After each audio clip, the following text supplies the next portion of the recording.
First, we'll cover the problems with Reggie Jackson's offense. As you can see on the first play, the Thunder are getting ready to set up for a normal offensive set. It's a pretty traditional set where he's supposed to dish it off to Ibaka. But he torpedoes the play and gives it to Kendrick Perkins on a post-up. Perk does what he usually does and throws the ball away.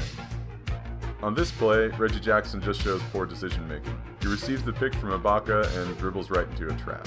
Here, Reggie Jackson completely ignores the play at hand. He was supposed to pass it to Adams, but instead he dribbles into 3 guys and gets fouled. Here's another example of Reggie Jackson ruining a perfectly good play. When he receives the ball on the wing, you can tell what he's supposed to do. Kendrick Perkins is posting up, and Perry Jones is running out to the perimeter to take Nick Collison's screen. But Reggie Jackson ignores all that and misses a layup. More poor decision making here. Reggie Jackson dribbles himself into double coverage when he receives the ball, and ignores Perry Jones on the perimeter.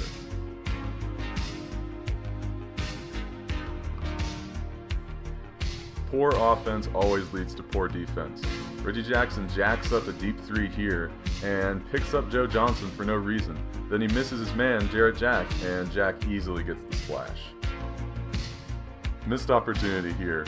Reggie Jackson does a pretty good job of getting around this Ibaka screen and getting into the lane, but he misses 3 wide open players on the way to the hoop, and misses this layup as well, and that's pretty bad. More missed passes.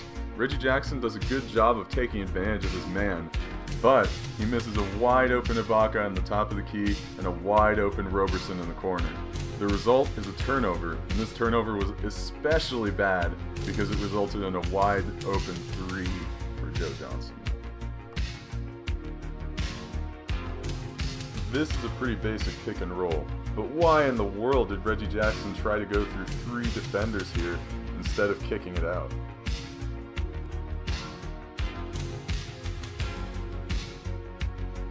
Same thing as last play, but he pretty much completely ignores Perry Jones this time after rescreening Ibaka twice.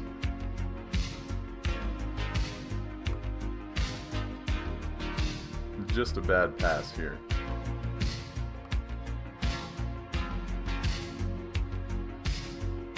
Next, we're going to take a look at Reggie Jackson's defense. On this first play, he simply gets beat by Jarrett Jack off the ball.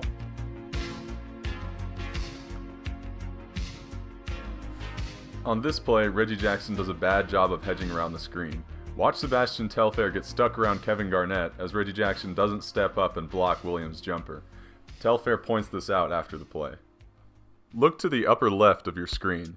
This foul is just silly. Reggie Jackson fouls Bojan Bogdanovic before he can even get the ball. Just bad play all around. Reggie's a bit slow off the screen here, forcing Perry Jones off his man.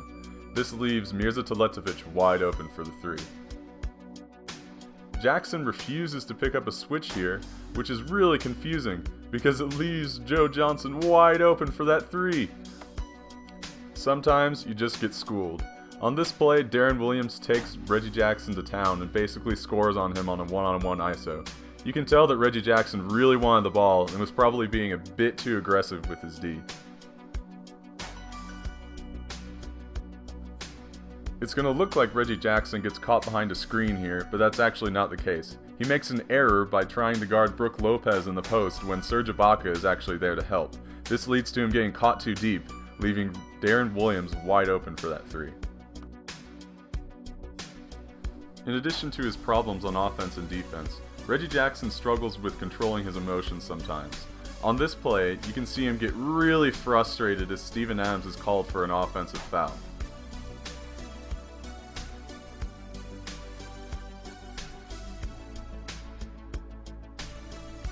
Later in the game, Reggie Jackson got stuck up against Alan Anderson on the perimeter. They got into a jawing match, and Reggie's game was never really the same after that, especially defensively.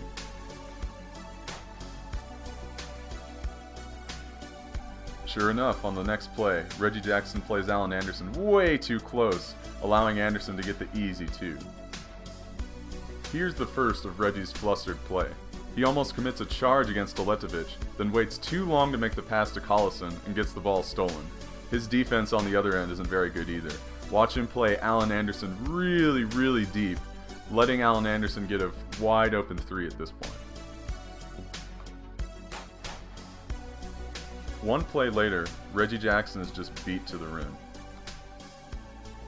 Only a minute later, he commits the same error, accidentally running into Teletovic. The last thing I want to look at is whether Reggie Jackson was frozen by his teammates. On Twitter, Darnell Mayberry said it looked like it was happening, but I could only find one play that would really corroborate that theory. And on this play, Kendrick Perkins has the ball, so it's perfectly possible that he had tunnel vision and missed Reggie Jackson wide open on the perimeter here.